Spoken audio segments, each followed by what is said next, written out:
What motivated you to move out of dollars and cents and spend your money to create this company? Ever since I was a kid, I had a mild obsession for anything on wheels. What is it that High Road Energy is offering? Hydrogen was the zero emission solution that was right for trucks. Most curious question is this pay per mile. Can you explain how that works? That includes vehicle, fuel, and maintenance, and that's an easy way for customers to benchmark against diesel. It is really an OPEX model rather than any kind of CAPEX model, if that makes sense.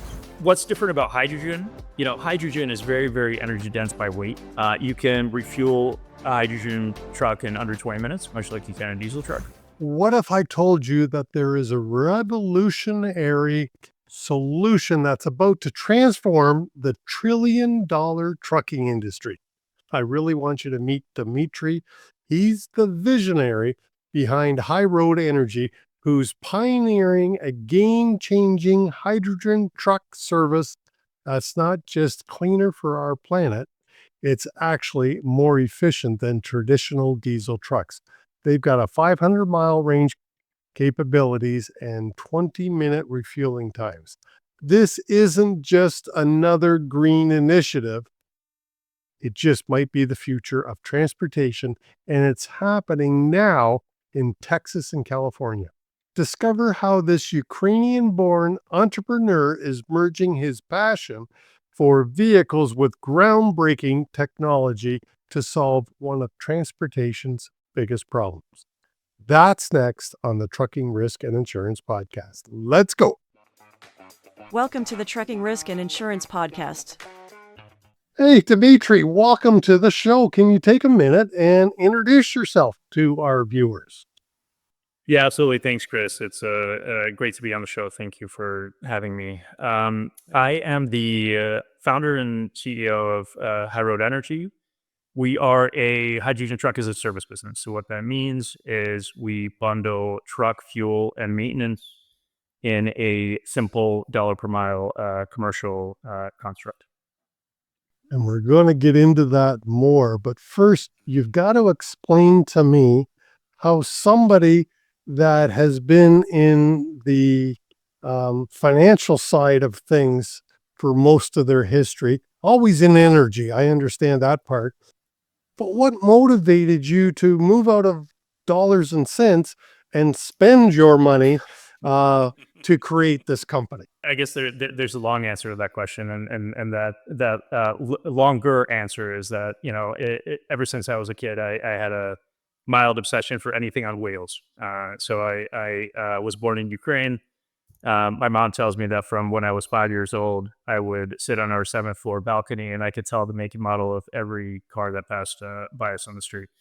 So that continued into adulthood. And then as you said, I became an energy guy, primarily as an investor, which is where I spent my whole career prior to High Road. So I guess High Road is a way for me to merge a passion with my expertise, if you will. Cool. And that is cool. I mean, and first of all, High Road, by the way, for our viewers and listeners, is not spelt the way you might think. It's HYROAD Energy. So if you're looking for Dmitri on the web, then you might want to go HY Road Energy, right? So, Dmitri, you mentioned my most curious question is this pay per mile that I spotted on the website when I was looking at it. Can you explain how that works, what it includes, and why it might be a benefit? Yeah, absolutely, Chris. So, we just find that pay per mile is an easy way for us to kind of benchmark the cost of our product in a way that is going to resonate with our customers. So, effectively, we do it as a dollar per mile, and that includes, as I said, vehicle, fuel, and maintenance. And we found that that's an easy way for customers to benchmark against diesel. The other tenet of what we offer is that it is pay per use, so customers don't have to put any capital to work prior to having the truck operational and moving goods around on our trucks. So it is really an OpEx model rather than any kind of CapEx model, if that makes sense. Is this on a lease type basis? Would there be a certain tenure that you would be looking for that company to commit to? The answer is it depends on location, but we're doing anywhere from shorter term 12-month contracts to 5-year contracts. Okay. And I think I asked that question in my mind out of order. What is it that high road energy is offering? What's the solution?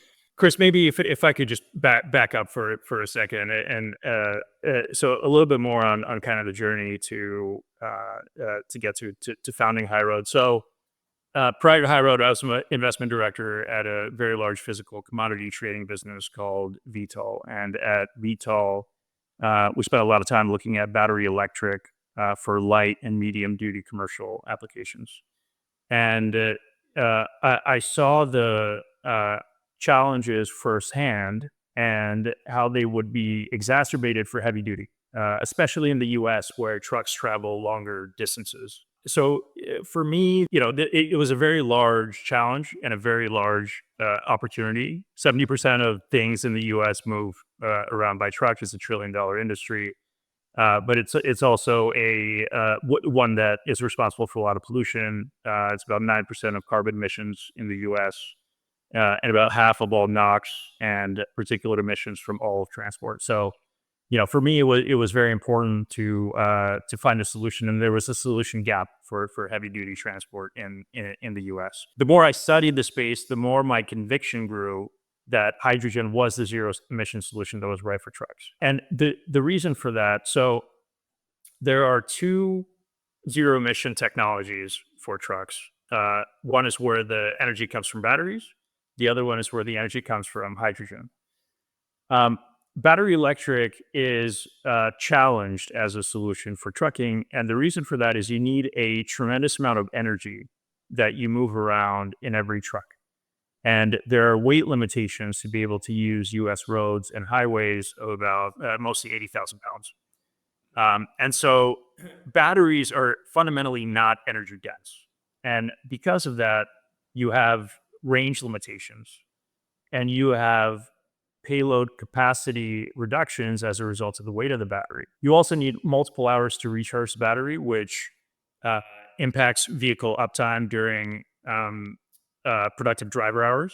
And I think the part of it that is discussed not enough in my mind is the infrastructure constraints. So a lot of the times on these battery electric trucks to maximize the range, these are close to megawatt hour batteries. And so really to recharge these batteries in a short enough time, you really need megawatt charging.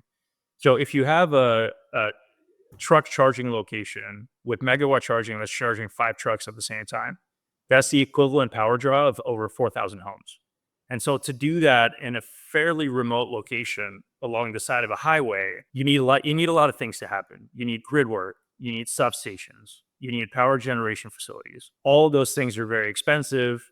You have to interface with the utility, which, utilities are not known for being very fast or user friendly. And so what's different about hydrogen? Hydrogen is very, very energy dense by weight, 3 times more so than diesel or gasoline. It's easier to move hydrogen over long distances. You can store hydrogen and take hydrogen in and out of storage easier. So what that means for trucks is that with hydrogen fuel cell, the latest models can do about 500 miles of range versus about 200 miles for most battery electric models.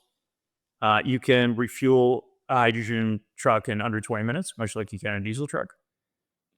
They're lighter. And we could put up a hydrogen refueling station anywhere in many instances and with single digit millions of dollars. And then those stations are supplied by truck. And so that's much simpler than having to, build the full system to put up a truck charging station with limited access to power. Well, and the other part that comes to my mind for hydrogen is I've seen them. There's a hydrogen truck filling station not far from where I live, but it's mixed in there. It's got diesel on one side, and then on the other side, it's got the hydrogen. Yep. So it's the same truck stop for that Class 8 vehicle. Exactly. And it still continues to be a pull through model, right? Rather than a sit in a park model, which is why charging stations require their own dedicated sites. Yeah, and by the way, you're talking to a Tesla owner, not a Class 8 truck, but a car, and it works great for a passenger car. It does. And I will say for certain duty cycles, it works for trucking as well, right? For the drayage application, for example, where you're doing 100 miles a day, right? And they're back to base operations. They're all concentrated. They sit in one location. It makes a lot of sense. But a lot of trucks have different duty cycles. They need to go longer distances. They go point to point. And for those duty cycles, hydrogen is the right solution. Yeah, I mean, you're talking to somebody who's about 40 minutes away from Buffalo, New York. So a lot of our trucks go from there down to California. Right. And I agree with you. And I love my electric car. I'm not a believer that in the Class 8 space, electricity is going to be the main mode of generation in the future. Yeah.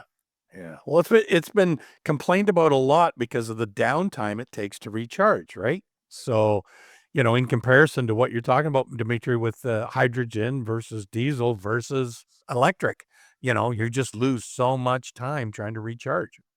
Exactly. Yeah, Exactly. and if you can do it in 20 minutes, like you said, to refuel and get another 500 miles, that's the same as a diesel. Yeah, that's it. I mean, in many ways, the reason hydrogen resonates as much as it does with fleets is because they're familiar with it. It works in very similar ways to the way diesel works, and they have to make less adjustments to the way they operate to implement hydrogen trucks. So again, I think we're targeting specific duty cycles. It's not right for all use cases for trucks, but anybody, really we target anyone that does over 200 miles. Right. Yeah, well, and just like diesel, it you could have a hydrogen truck do less than 200 miles. Of course. There's no reason they can't, but as you say, your target, your ideal would be somebody who does what I call long haul. Exactly. And, what we try to do for customers, Chris, you asked earlier what High Road's business model is. So fundamentally, what we do is we try to accelerate the adoption of hydrogen fuel trucks by making it as easy and inexpensive as possible for fleets. So, when battery electric trucks first became available, a lot of fleets thought it was going to be relatively straightforward to roll them out, right? They thought the electricity already exists at our depots. All we have to do is put up the chargers and off we go, right? And the reality was a lot more complicated. They took on these very large projects. They had to interface with utilities. They had cost overruns, project delays, trucks on their balance sheet that they couldn't use. And, fundamentally, they were dealing with a lot of headaches that were non-core to the business. And so what our value proposition is, first, we centralize the expertise and we take the development burden away from the fleet so that all they have to do is agree to use the trucks when those trucks become available. We aggregate demand. So hydrogen trucks are much less expensive to run at scale. So a 30 truck fleet is much less expensive to run than a 5 truck fleet. And so we aggregate demand with multiple customers in order to facilitate that cost of operation. We are solution agnostic, so we're not beholden to any one hydrogen supply source, any one refueling technology, any one truck. And so our job is to understand what's in the market and design the right solution for our customer needs. And lastly, we provide a financing and risk management solution where one doesn't exist necessarily. And the last of those is particularly important. We take pricing risk, we take development risk, we take uptime risk, and we take vehicle residual risk. And so that's something that really resonates with our customers. What areas are you servicing right now? So we are building in Texas and California. A little bit in that order. We're about 6 to 12 months behind in California relative to where we are in Texas. So we currently have 3 stations in development in Houston and Dallas, and 2 additional stations will follow in San Antonio and Laredo. We have a $9 million grant from the state of Texas through a program called T-Hive to deploy 28 fuel cell trucks. The first batch of those will be on the road this summer. And so those will be the first fuel cell trucks operating in Texas. And we're doing something similar in California. We're starting in the South and we're working our way north. Nice. And just a kind of a dumb question. What kind of motor is in it? Is it an electric motor? Is it Yeah, so these are hydrogen fuel cell trucks today. So the trucks that we're deploying in the immediate term are Hyundai Exion hydrogen fuel cell trucks. So it's a fuel cell on board. The hydrogen effectively reacts with oxygen in the atmosphere through a chemical process and produces electricity. And that electricity powers an electric motor. So the actual the drivetrain is the same as a battery electric truck. It's just the power comes from a different place. if for those of you who aren't familiar with electric motors, damn, there's not a lot of maintenance. Well, there's no oil changes, there's no radiator, there's no transmissions. Like, and I'm speaking Overall, less moving parts. Oh, Exactly.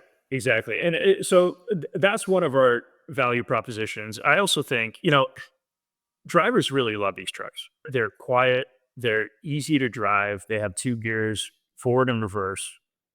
They're technology enabled, they're comfortable, there's no fumes.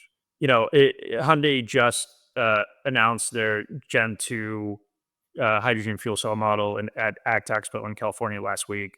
Deep-pocketed OEMs are pouring billions of dollars into the development of these products, into R&D. And so we're really excited about where the truck is going.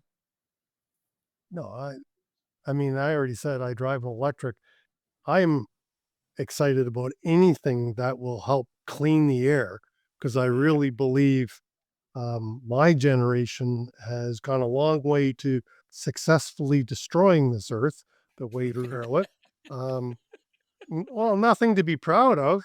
And we need solutions like trucks. We're not going to get away from having trucks on the road anytime soon. Yeah.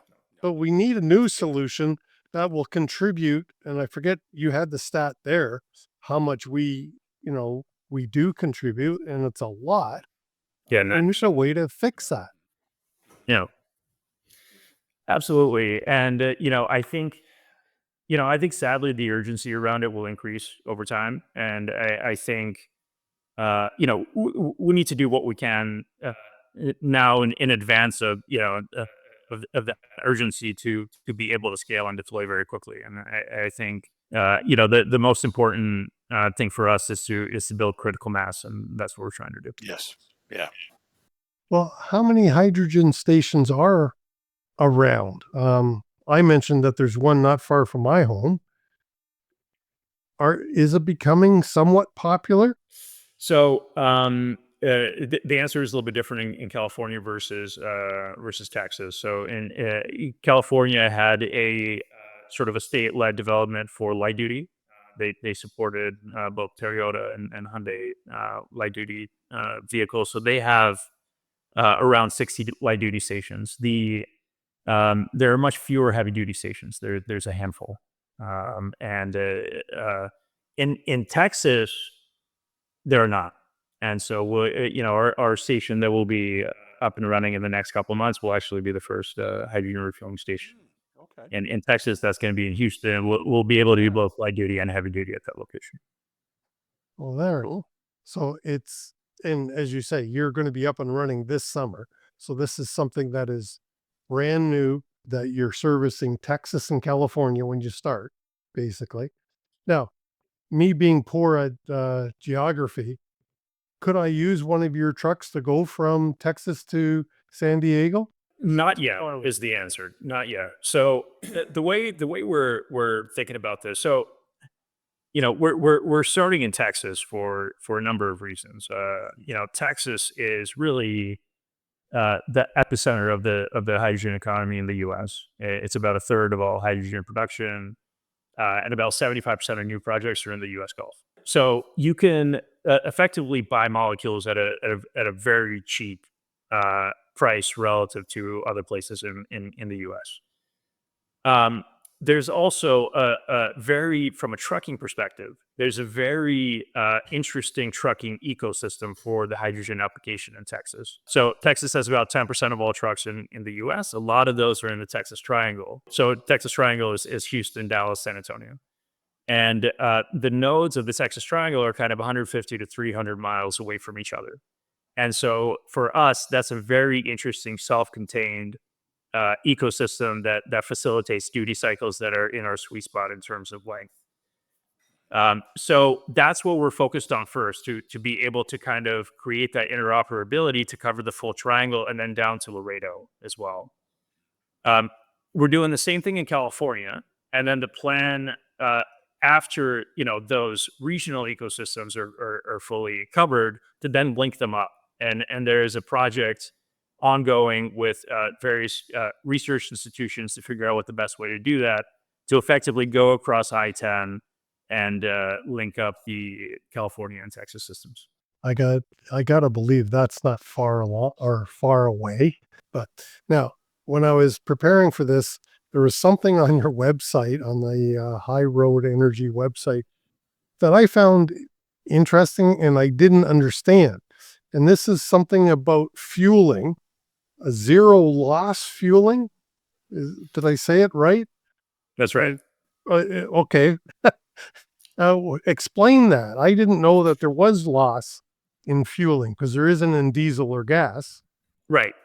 So there's two ways to build refueling stations. One is storing gaseous hydrogen on site. The other one is storing liquid hydrogen on site. So liquid hydrogen is a little bit more flexible. So you can move more volume around by truck. So you can effectively transport in a cost-effective manner over longer distances from production point to refueling point. And it's easier to deploy larger scale solutions. So, multiple lanes, kind of 2, 3, 4 ton a day throughput stations using liquid technology rather than gaseous technology. So liquid technology is still, for refueling, is still being improved.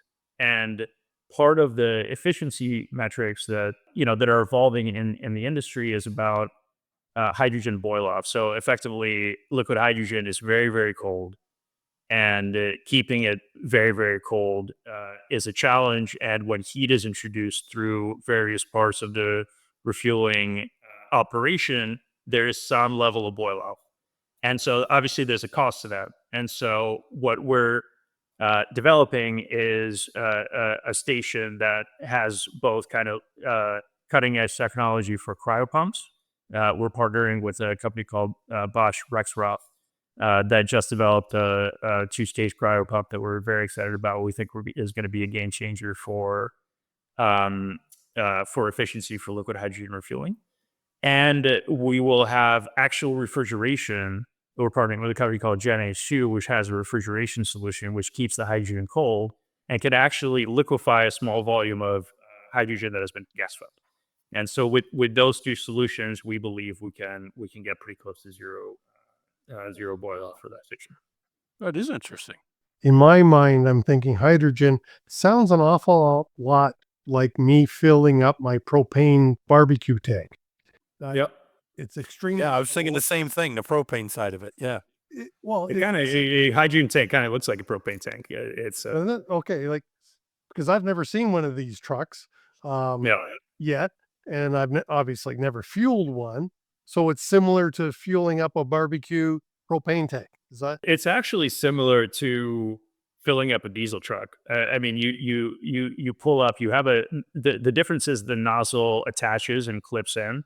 And so you have full attachment to the nozzle on the truck, and then the refueling station does everything else for you. So it's all kind of an automated process, and in 15 minutes you're back to 100% and off you go. So it feels a lot. It feels fairly familiar when you think of a diesel operation. I think our intention is that fairly soon these will become kind of manless operations, which will be driver operated. We will have an attendant in the early days to help with the education process and so forth. But it's very straightforward on the actual refueling operation. Cool. What else do we need to know about high road energy and the future of hydrogen trucks? Everyone has a role to play in the development of this ecosystem. We are working very hard to do as much of it as we can, but ultimately we don't run the trucks. And so what we need is fleets to take the time to learn more. And we're very happy to be a resource to explain the capabilities of these vehicles, the optimal duty cycle, and how fleets could potentially get their hands on hydrogen truck. But our call to action would be for shippers and carriers to dedicate the time and the resources and be proactive and begin to position their fleets for the future.